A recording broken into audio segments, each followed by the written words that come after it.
kriteria penelitian tindakan kelas. Langkah-langkah penelitian tindakan kelas. Yang pertama, mengidentifikasi dan merumuskan masalah.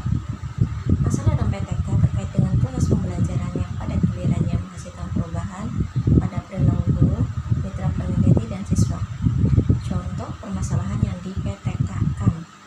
Yang pertama, metode mengajar. Yang kedua, strategi belajar. Yang ketiga, prosedur evaluasi. Selanjutnya, penanaman atau perubahan sikap dan nilai, pengembangan profesional guru, mengembangkan metode mengajar yang baru, menambah kemampuan analisis, pengelolaan dan kontrol, pengenalan bertahap pada teknik modifikasi perilaku, dan terakhir administrasi. Yang kedua yaitu analisis masalah.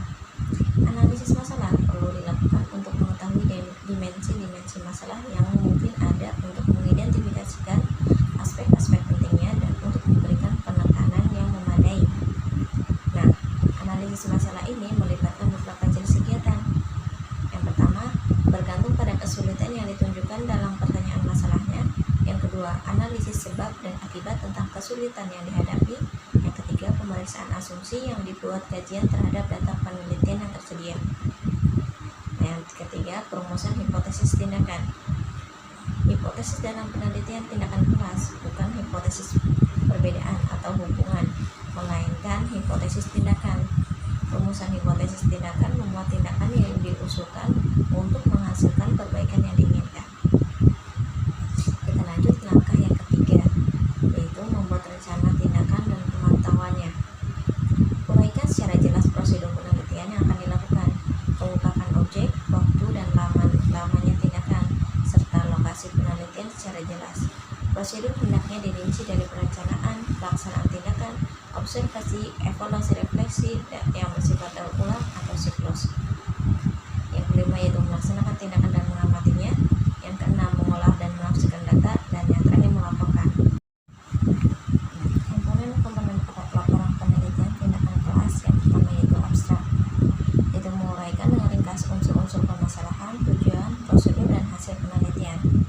Yang kedua, pendahuluan, yaitu memuat unsur latar belakang masalah, data awal tentang permasalahan penting yang masalah dipecahkan, identifikasi masalah, analisis dan rumusan masalah, tujuan dan manfaat penelitian, serta definisi istilah bila dianggap perlu. Yang ketiga, kajian pustaka, yaitu menguraikan teori terkait dan temuan penelitian yang relevan yang memberi arah ke pelaksanaan PTK, dan usaha peneliti membangun argumen teoretik bahwa dengan tindakan tertentu dimungkinkan dapat meningkatkan mutu proses dan hasil pendidikan dan pembelajaran, bukan untuk membuktikan teori. Bab ini diakhiri dengan pertanyaan penelitian dan atau hipotesis tindakan.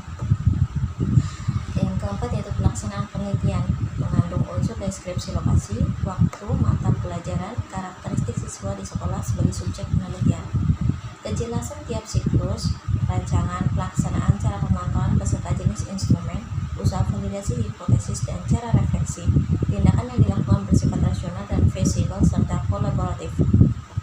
Yang kelima yaitu hasil penelitian dan pembahasan, menyajikan uraian masing-masing siklus dengan data lengkap mulai dari perencanaan, pelaksanaan, pengamatan, dan refleksi yang berisi penjelasan tentang aspek keberhasilan dan kelemahan yang terjadi. Perlu ditambahkan hal yang mendasar yaitu hasil perubahan pada diri siswa, lingkungan, guru sendiri, motivasi dan aktivitas belajar, situasi kelas hasil belajar, kemukakan grafik dan tabel secara optimal, hasil analisis data yang menunjukkan perubahan yang terjadi disertai pembahasan secara sistematik dan jelas. Yang keenam yaitu kesimpulan dan saran, menyajikan simpulan hasil penelitian sesuai dengan tujuan penelitian. Yang ketujuh yaitu daftar pustaka, memuat semua sumber pustaka yang digunakan dalam penelitian secara alfabetis. Yang kedelapan, lampiran-lampiran, membuat instrumen penelitian, personalia, tenaga penelitian, riwayat hidup masing-masing penelitian dan bukti lain pelaksanaan penelitian